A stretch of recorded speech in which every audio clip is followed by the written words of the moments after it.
அன்புக்குரிய சகோதர சகோதரிகளே, நம் ஆண்டவர் இயேசு கிறிஸ்துவின் நாமத்தில் உங்களை வாழ்த்துகிறோம். உங்களுக்காக நாங்கள் ஜெபிக்கிறோம். நல்லா இருக்கீங்களா? குடும்பத்தில் இருக்கிற அத்தனை பேரும் சந்தோஷமா மகிழ்ச்சியா இருக்கீங்களா? கடவுள் நம்மோட இருக்கும்போது நமக்கு எதுக்கு கவலை, எதுக்கு பயம், எதை குறித்து கவலைப்படுறோம்? பிசாசுக்கு எதுக்கு இவ்வளோ முக்கியத்துவம் கொடுக்கணும்? கடவுளுக்கு கொடுக்க வேண்டியதை கொடுத்துட்டா எதுக்குமே நம்ம பயப்பட தேவையில்லை. கடவுள் உங்களுக்குள் ஆள்கிறார். அன்புக்குரிய சகோதர சகோதரிகளே, கடந்த 5 வாரங்களாய் ஒரு பெண்ணினுடைய குடும்பத்தில் அவங்களுடைய நிலை என்ன, அவங்களுடைய பர்பஸ் என்ன, அவங்களுக்கு கொடுக்க வேண்டிய அந்தஸ்து என்ன, ஆனால் உலகம் எப்படி அதை கணிக்கிறது என்பதெல்லாம் குறித்து ஆணும் பெண்ணும் சமமாக படைத்தார், ஆனால் வித்தியாசங்கள் இருக்கிறது என்றெல்லாம் நாம் தியானித்து கொண்டிருந்தோம். தொடக்க நூல் புஸ்தகம் 1 அதிகாரம் 26, 27 நான் மீண்டும் வாசிக்கின்றேன். அப்பொழுது கடவுள் மானிடரை நம் உருவிலும் நம் சாயலிலும் உருவாக்குவோம் அப்படின்னு புளூரல்ல பேசுறாரு. லெட் அஸ் மேக் மேன் ஆங்கிலத்தில் சொல்லப்பட்டிருக்கிறது.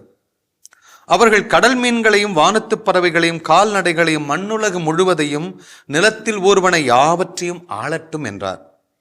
கடவுள் தம் உருவில் மானிடரை படைத்தார். கடவுளின் உருவிலேயே அவர்களை படைத்தார். ஆணும் பெண்ணுமாக அவர்களை படைத்தார்.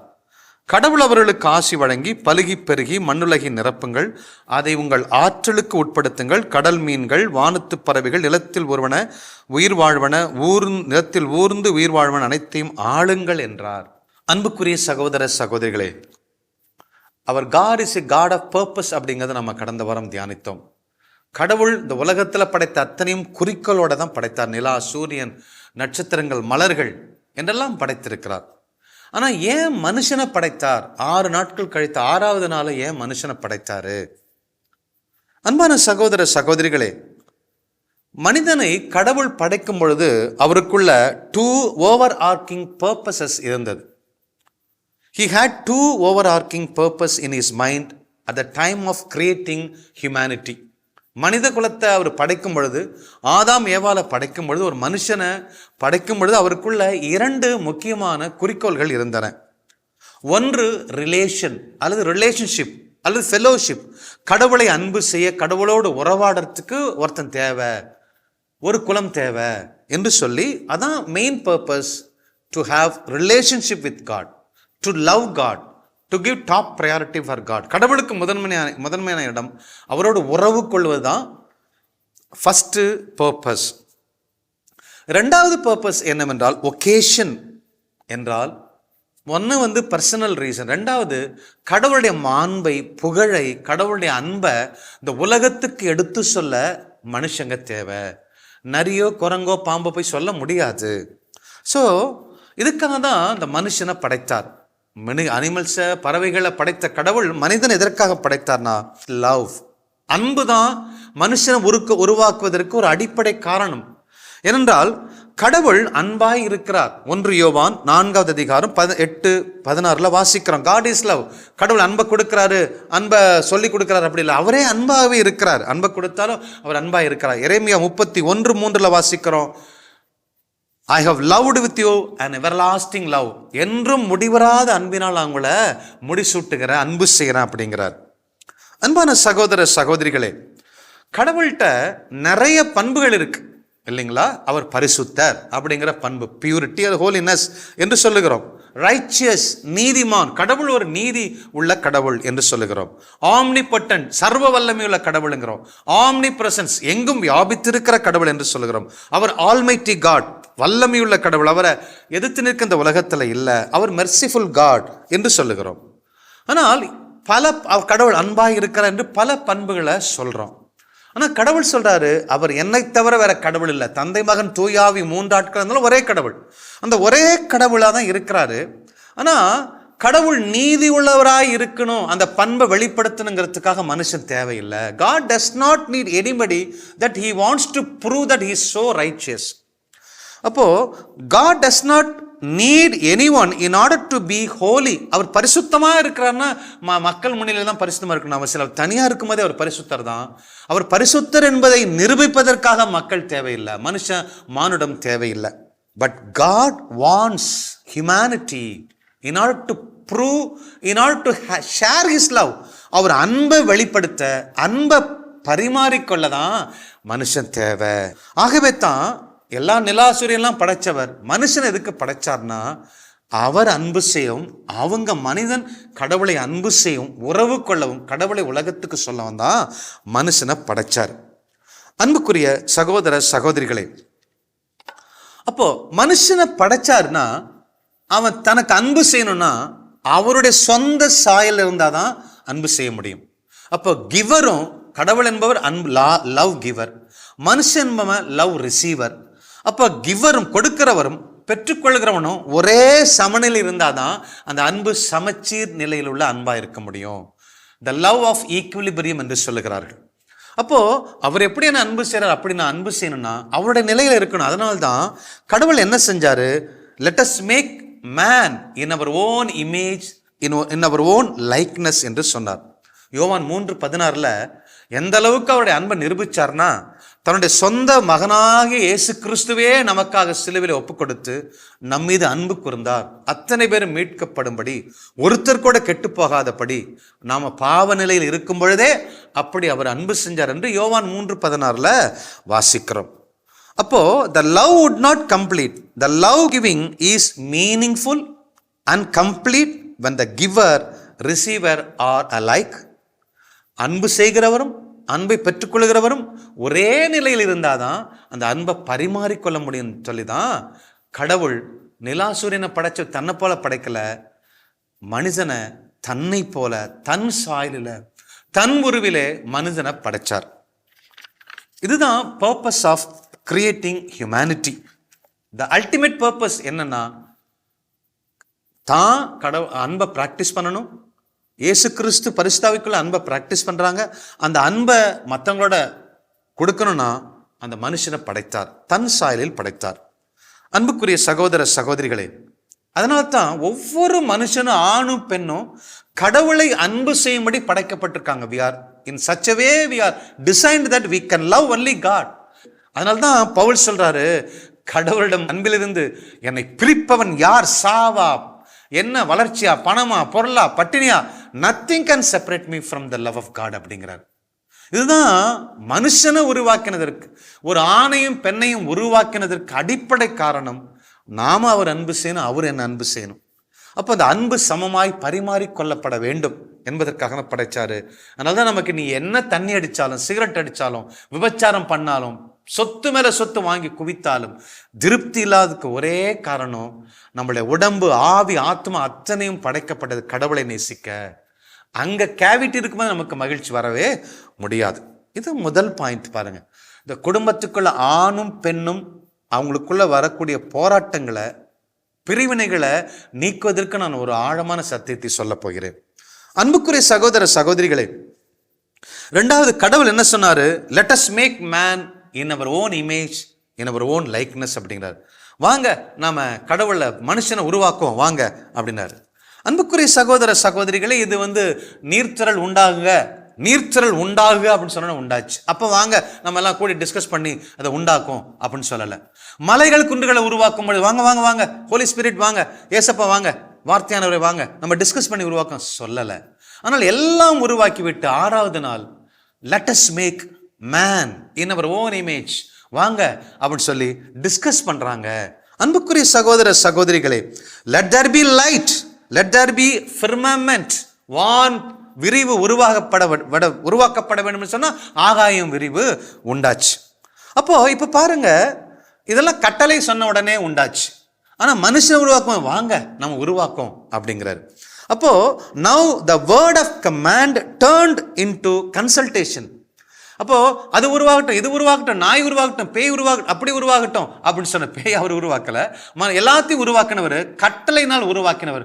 இப்ப என்னாச்சுன்னா கட்டளை என்னாச்சுன்னா கன்சல்டேஷனா மாறுது. டிஸ்கஸ் பண்றாங்க, நம்ம உருவலை உருவாக்கம்பா, அப்பதான் நம்ம அன்பு செய்ய முடியும், அவங்க நம்மளை அன்பு செய்வாங்க அப்படின்னு கன்சல்டேஷனா மாறுகிறது. அன்புக்குரிய சகோதர சகோதரிகளே, அப்போ மனுஷனை this is the work we must take in to our hands. In the farmer, he speaks as one having authority. நீர்த்தல் உண்டாகணும், நீர்த்தல் உண்டாச்சு. நிலா உண்டாகணும், நிலா உண்டாச்சு. அது ஒரு அதிகாரத்தோட உருவாக்குனாங்க.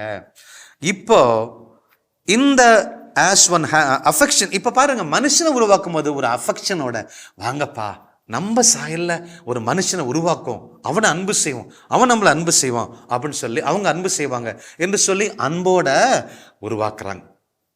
அப்போ மனுஷனை உருவாக்கும் பொழுதே அவங்களுக்கு இன்டென்டட்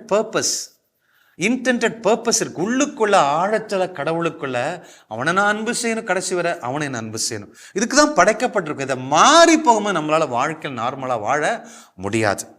அன்பான சகோதர சகோதரிகளே, கடவுள் தன் உருவிலும் தன் சாயலிலும் கடவுள் படைத்தார். In his own image, in his own likeness அப்படிங்கிறாங்க, அல்லது லைக்கஸ்ட் இமேஜ் என்று. தான் விரும்பியபடி மனுஷனை படைச்சார், தான் ஆசைப்பட்டபடி மனுஷனை படைச்சார், தான் பிளான் பண்ணபடி மனுஷனை படைச்சார். அப்படின்னா 3 முக்கியமான காரணங்களை சொல்லி முக்கியமான கருத்துக்குள் நாம் நுழையலாம். ஒன்று, in his own nature and constitution, man's soul is in God's image. அப்போ அவனுடைய ஆவி ஆத்மா எல்லாமே கடவுளுடைய சாயல்ல இருக்கு. நேச்சர் என்னன்னா கடவுளுடைய பண்புகளை, இரக்கத்தை, அன்பை, மன்னிக்கிறத, அப்பேற்பட்ட பண்புகளை கடவுளுக்குள்ள இருந்த அத்தனை பண்புகளையும் மனுஷனுக்குள்ள வைக்கிறார். அது ஒரு பாயிண்ட். 2வது பாயிண்ட் என்னன்னா, in his place and authority, கடவுள் தனக்கு உருவாக்குகிற அதிகாரம், படைக்கிற அதிகாரம், அதை பாதுகாக்கிற அதிகாரம், என்னென்ன ஆற்றல் இருந்துச்சோ, கடலை இறையாத அப்படின்னு சொன்னா அந்த அதிகாரத்தை மனுஷனுக்குள்ள வைத்தார். அதான் நாம போய் லெட் அஸ் மேக் மேன், எல்லாம் ஏசப்பா, பரிசுத்தாவி, பிதா, 3 தெய்வம் டிஸ்கஸ் பண்ணி படைச்சாங்க மனுஷனை. அப்போ அவங்களுடைய அதிகாரத்தை கொடுத்திருக்கிறாங்க, அவங்களுடைய வல்லமையை கொடுத்திருக்கிறாங்க, ஆற்றலை கொடுத்திருக்கிறாங்க. இது 2வது. 3வது பாயிண்ட் என்னன்னா, இன் ஹிஸ் பியூரிட்டி அண்ட் ரெக்டிடியூட் என்று சொல்லப்படுகிறது. அப்படின்னா கடவுள்கிட்ட எந்த அளவுக்கு பரிசுத்தம் இருந்துச்சோ அந்த அளவுக்கு பரிசுத்தம் நமக்கு கொடுத்திருக்கிறாரு. கடவுளை போல பரிசுத்தராய் ஆகுங்கள் என்று பவுல் சொல்றாருன்னா அது முடியாதுன்னு நம்ம சொல்ல முடியாது. ரெக்டிடியூட் என்று சொல்லுகிறோம். அப்படின்னா நேர்மை, நீதியோட வாழ்றது. எந்த ஒரு காரியத்திலும் மனுஷன் நீதியோட நேர்மையோட வாழ முடியும். தான் மனைவியை தவிர வேற யாரையும் வேட்கை கொள்ள முடியாது, அவனால வாழ முடியும். ஆகவே இப்பேற்பட்ட பண்புகளை வைத்துதான் கடவுள் மனுஷனை படைக்கிறார். அன்புக்குரிய சகோதர சகோதரிகளே, let us make man in our image likeness, since we want man to be the object of our love and call it as a man. வாங்க மனுஷனை நம்ம சாயல்ல ஒருத்தரை உருவாக்கும், அவனுக்கு மனிதன் என்று பேர் வைப்போம் அப்படின்னு சொல்லி பிதா, குமாரன், பரிசுத்தாவி 3 பேரும் சேர்ந்து செய்றாங்க. The receiver could be just like the giver and could reciprocate his love. அப்போ மனுஷன் அவரை போல இருக்கும் பொழுதுதான் கடவுள் எப்படி என்ன அன்பு செய்யறார் அப்படின்னு அவரை அன்பு செய்ய முடியும். அன்பான சகோதர சகோதரிகளே, நன்றாக கவனிங்க. இதுவரை நான் மனுஷனை உருவாக்கும் அப்படிங்கிறத நான் பேசிட்டு வரேன். இப்ப நம்மளுடைய டோன் மாறப்போகுது. அன்பான சகோதர சகோதரிகளே, த ஸ்பிரிட், ஆண்டவர் கடவுள் மனுஷனை உருவாக்கும் பொழுது மண்ணிலிருந்து ஒரு உருவை உருவாக்குறார். மனிதனே நீ மண்ணாயிருக்கிறாய், மண்ணுக்கே திரும்புவாய் அப்படின்னு பாடுறோம் இல்லைங்களா? அப்போ மனிதன் தான் சொல்றாரு. ஃபர்ஸ்ட் மனிதனை உருவாக்குறாரு, அப்புறம் தான் ஆணும் பெண்ணுமா உருவாக்குறாரு. மனுஷன்னா யாரு, ஆணு பெண்ணுனா யாரு? மனிதன் என்பது ஸ்பிரிட் மேன். கடவுள் மண்ணிலிருந்து ஒரு உருவத்தை, தலை, கழுத்து எல்லாம் வச்சு ஒரு உருவத்தை உருவாக்கி அவன் நாசியில ஊதுறார், புஷ் அப்படின்னு ஊதுறார். அப்போ கடவுளுடைய ஆவி, ஆத்மா, அவருடைய எண்ணங்கள், ரெக்டிடியூட், அவருடைய அதிகாரம், அவருடைய நேச்சர், பண்புகள், இது எல்லாம் அந்த மனுஷனுக்குள்ள, மண்ணான அந்த உடம்புக்குள்ள ஊதுனவுடனே அவன் உயிர் பெறான். இப்ப உயிர் பெற்ற உடனே அவருடைய எலும்பிலிருந்து ஒரு உருவத்தை பெண்ணாக உருவாக்கி, அது வேற பர்பஸ்க்கா உருவாக்கி அந்த பெண்ணுக்குள்ள இந்த ஆவியை ஊதுறார், ஸ்பிரிட் மேனை ஊதுறார். மனுஷன் என்பவன், மனிதன், மேன் என்றால் அவன் ஸ்பிரிட் மேன். அவன் உடல் அற்றவன், கடவுளை போல தன் சாயல். கடவுளுக்கு நோ இமேஜ், கடவுளுக்கு உருவமற்றவர் தான் கடவுள். ஆகவே தன் சாயல்ல உருவாக்குறார் என்றால் உருவமற்ற ஒரு மனிதனை தான் இந்த மண்ணாலான உடம்புக்குள்ள ஊதுறாரு. அப்போ அன்புக்குரிய சகோதர சகோதரிகளே, நம்ம எல்லாம் கவனிக்க வேண்டியது என்னன்னா, மனுஷனை உருவாக்கி ஒரு மண்ணாலான உருவத்தை உருவாக்கி அதுக்குள்ள அந்த ஆவியை ஊதுறாரு, அந்த ஸ்பிரிட் மேனை ஊதுறாரு. இந்த மனுஷன் உயிர் பெற்ற உடனே அவன் தூங்கும் போது அவன் விழாவிலிருந்து ஒரு உருவத்தை எடுத்து செஞ்சு, என் எலும்பும் என் எலும்பின் எலும்பும் என் சதையும் சதையும் என்று அவன் தமக்கு சமமாய் மதிக்கக்கூடிய அந்த பெண்ணாக படைக்கப்பட்டிருக்கிற அந்த உருவத்துக்குள்ளதான் திரும்பி கடவுள் தன் ஆவியை ஊதுகிறார். அன்பான சகோதர சகோதரிகளே, அப்போ ஸ்பிரிட் மேன் ஒன்லி. அப்ப மனிதன் என்பது ஸ்பிரிட் மேன், ஆவி மனுஷன், ஆவியானவன் தான். அப்போ there is no gender in spirit. ஆவி பரிசுத்த ஆவியில ஆம்பளை பரிசுத்தாவி, பெம்பளை பரிசுத்தாவி கிடையாது. ஆம்பளாவி பொம்பளாவி கிடையாது. there is no gender in the spirit. அப்போ ஆணுக்குள்ள இருக்கிற அந்த ஸ்பிரிட்டும் பெண்ணுக்குள்ள இருக்கிற ஸ்பிரிட்டும் ஒண்ணுதான். அதுதான் மேன், மனிதன் என்று கடவுள் அழைக்கிறார். கடவுள் மேன், ஹியூமானிட்டி அல்லது மனிதன் என்கிற அந்த பதத்தை பயன்படுத்துறார். மேன் அப்படின்னா எதற்கத்தாலும் ஆண்கள் அப்படின்னு பயன்படுத்தணும், அது தவறு. மேன் என்பது அது ஒரு ஹியூமானிட்டி குறிக்கிறது, மனித இனத்தை குறிக்கின்றது. நாம் மனிதனை உருவாக்கணும்னு சொல்லிவிட்டு அதுக்கப்புறம் ஆண் பெண்ணை உருவாக்க முடியாது இல்லையா? அப்போ மனிதன் என்பவன் ஸ்பிரிட் மேன். அப்போ God took the spirit man and he placed in two different physical forms. They are called male and female. ரெண்டு வெவ்வேறான ஒரு உடம்புக்குள்ள ஒரே ஆவியை ஊத்துறாரு. சேம் அதிகாரத்தை கொடுத்து, சேம் வல்லமையை கொடுத்து, சேம் பண்புகளை கொடுத்து, சேம் ஆற்றலை கொடுத்து, அவங்களுக்கு நேர்மையை கொடுத்து, அவங்களுக்கு பரிசுத்தத்தை கொடுத்து, ஒரே ஆவி மனிதனை தான் ரெண்டு உடம்புக்குள்ளையும் போடுறாரு. அதுக்கப்புறம் தான் அவங்க ஆண் என்றும் பெண் என்றும் அழைக்கப்படுறாங்க. அப்போ there is a man within a woman. There is a man within woman. ஒரு பெண்ணுக்குள்ள ஒரு ஆண் இருக்கிறான், மேன் இருக்கிறான், ஆம்பளை இல்ல, ஸ்பிரிட் மேன் இருக்கிறான். There is a spirit man within woman. There is a spirit man in a man, in female. அப்போ ஒரு ஆணுக்குள்ள ஒரு மனுஷன் இருக்கிறான், அவன் தான் ஆவி மனுஷன். ஒரு பெண்ணுக்குள்ள ஒரு ஆவி மனிதன் இருக்கிறான், அவங்க தான் பெண்ணு. அப்போ ரெண்டுத்துக்குள்ள ஸ்பிரிட் மேன் தான் இருக்கிறான். அன்புக்குரிய சகோதர சகோதரிகளே, அதுதான் கடவுள் பார்த்தீங்கன்னா பொதுவா மனிதர்களே அப்படிம்பாரு. ஏன்? God wants to have fellowship only with spirit man, abides available in both body. ஆணுக்குள்ளையும் பெண்ணுக்குள்ளையும் இருக்கக்கூடிய அந்த உள்ளுக்குள்ள அந்த ஆவி ஆத்மாவோட தான் பேச விரும்புறார். ஸ்பிரிட் அண்ட் சோல் என்று சொல்லுகிறோம். அந்த ஆவி ஆத்மா டீல் பண்ண விரும்புறாரு. யாக்கோபின் கிணத்தருகே ஒரு சமாரிய பெண்ணை பார்க்கிறாரு. பார்க்கும் பொழுது எங்கே வழிபடலாம் என்கிற ஆர்கியூமெண்ட்லாம் நடக்குது. அப்போ அந்த பெண்ணிட்ட சொல்றாரு, யோவான் எழுதின நற்செய்தி 4வது அதிகாரம் 24 சொல்றாரு, இந்த மலையிலையும் அந்த மலை முக்கியம் அல்லப்பா, கைகளை அசைச்சு துதிக்கிறாங்கிறது முக்கியம் அல்ல, ஆவியிலும் உண்மையிலும் துதிக்கணும். So I have spirit man, I want to worship my Lord through my spirit. எனக்குள்ள இருக்கிற ஆவி வழியா, எனக்குள்ள இருக்கிற ஆத்மா வழியா தான் நான் கடவுளோட துதிக்கணும், தவிர உலக பிரியமா ஏதோ உணர்ச்சிகள் அடிப்படையில உடலை வைத்து நான் துதிக்கணும். ஆண் மேலு துதிக்க தேவையில்லை, ஃபீமேல் துதிக்க தேவையில்லை. மேலுக்கும் ஃபீமேலுக்கும் உள்ளே இருக்கக்கூடிய காமன் ஸ்பிரிட் மேன் அவங்க துதிக்கணும். அன்புக்குரிய சகோதர சகோதரிகளை, கலாத்தியருக்கு எழுதின நிருபம் 3வது அதிகாரம் 28வது இறைவசனம் இப்படி சொல்லுகிறது, அவ்வாறெனில் கிறிஸ்துவோடு இணைந்திருக்கும்படி திருமுழுக்கு பெற்ற நீங்கள் அனைவரும் கிறிஸ்துவை அணிந்து கொண்டீர்கள். எல்லாரும் கிறிஸ்துவை அணிஞ்சுக்கிட்டாங்க. இனி உங்களிடையே யூதர் என்றும் கிரேக்கர் என்றும் அடிமைகள் என்றும் உரிமை குடிமக்கள் என்றும் இல்லை, ஆண் என்றும் பெண் என்றும் வேறுபாடு இல்லை அப்படிங்கிற. எதை பத்தி சொல்றாரு?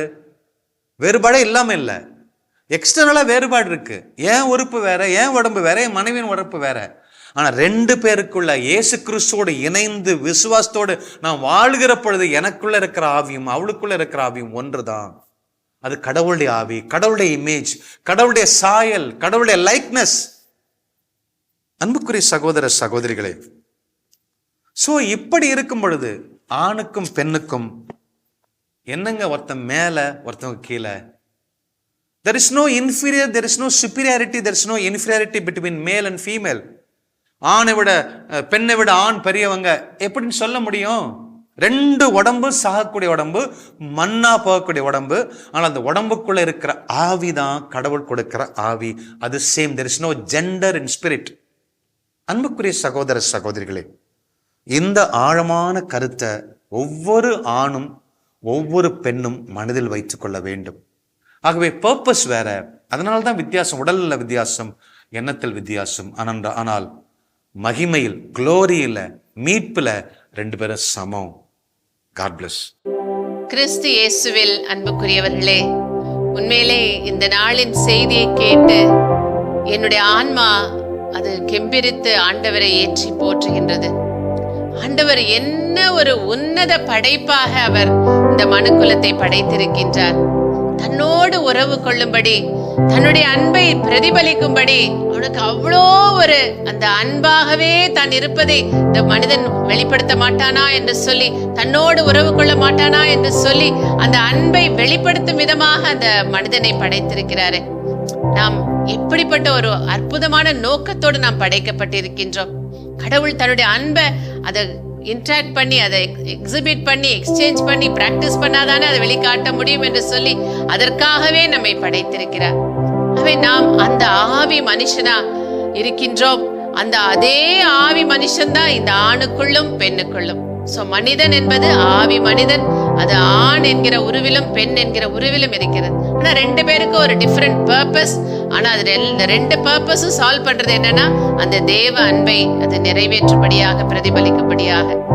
இந்த ஒரு உன்னத சத்தியத்தை கேட்டு உண்மையிலே நான் ஒரு கடவுளுடைய படைப்பு என்பதிலே நான் பெருமை கொள்கிறேன். அவ்வாறாகவே நாம் ஒவ்வொருவரும் பெருமையோடு, மாண்போடு, சந்தோஷத்தோடு நாம் அன்பு செய்ய படைக்கப்பட்டிருக்கின்றோம்.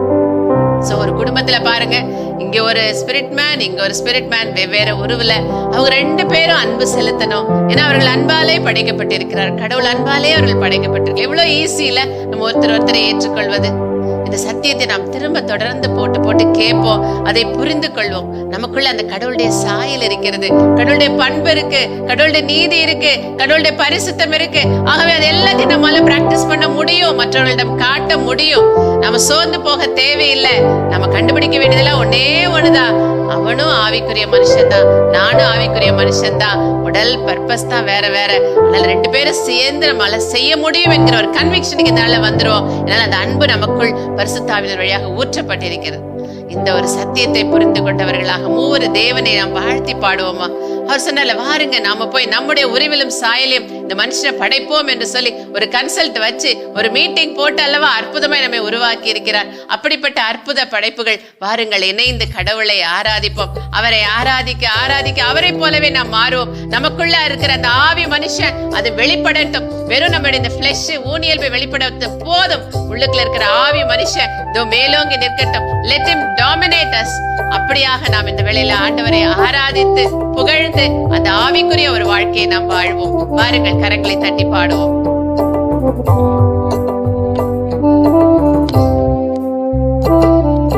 பிதாவே ஆராதிக்கின்றோம், இயேசுவே ஆர்ப்பரிக்கின்றோம், ஆவியானவரே அன்பு செய்கின்றோம். பிதாவே ஆராதிக்கின்றோம், இயேசுவே ஆர்ப்பரிக்கின்றோம், ஆவியானவரே அன்பு செய்கின்றோம்.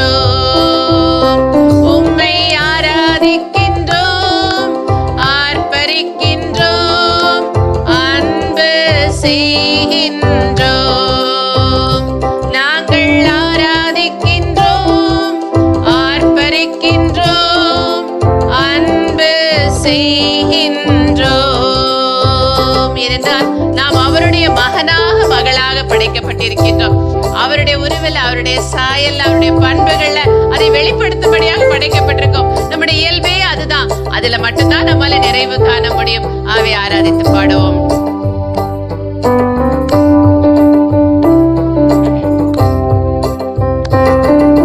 மகனாக தெரிந்து கொண்டீர், மறுபடி பிறக்க வைத்தீர். மகளாக தெரிந்து கொண்டீர், மறுபடி பிறக்க வைத்தீர்.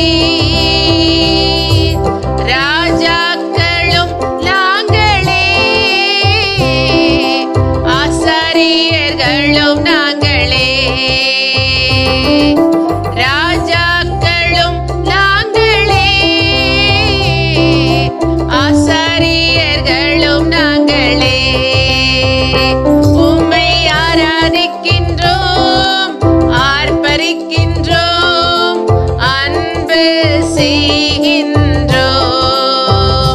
நாங்கள் ஆராதிக்கின்றோம், ஆர்ப்பரிக்கின்றோம், அன்பு செய்கின்றோம். பிதாவே ஆராதிக்கின்றோம், இயேசுவே ஆர்ப்பரிக்கின்றோம், ஆவியானவரே அன்பு செய்கின்றோம். பரிசுத்தரே, படைத்தவரே, மூவொரு தெய்வமே, அன்பே உருவான கடவுளே, நீதியும் உண்மையும் இரக்கமும் சாந்தமும் நீடிய பொறுமையும் சர்வ வல்லமையும் அப்பா எல்லாம் நிறைந்தவரான எங்கள் படைப்பின் மூலரான கடவுளே, உம்மை நாங்கள் ஆராதிக்கிறோம், ஸ்துதிக்கிறோம், வணங்குகிறோம், போற்றுகிறோம். அப்பா, உம்முடைய அன்பினாலே எங்களை படைத்தீரே, எங்கள் மீது வந்த நேசத்தை வைத்தீரே, உம்முடைய உருவிலும் சாயலிலும் எங்களை படைத்தீரே. Your likest image, உம்முடைய விருப்பத்தின்படியே உம்முடைய சாயலிலே படைத்தீரே. உமக்கு நன்றி செலுத்துகிறோம்.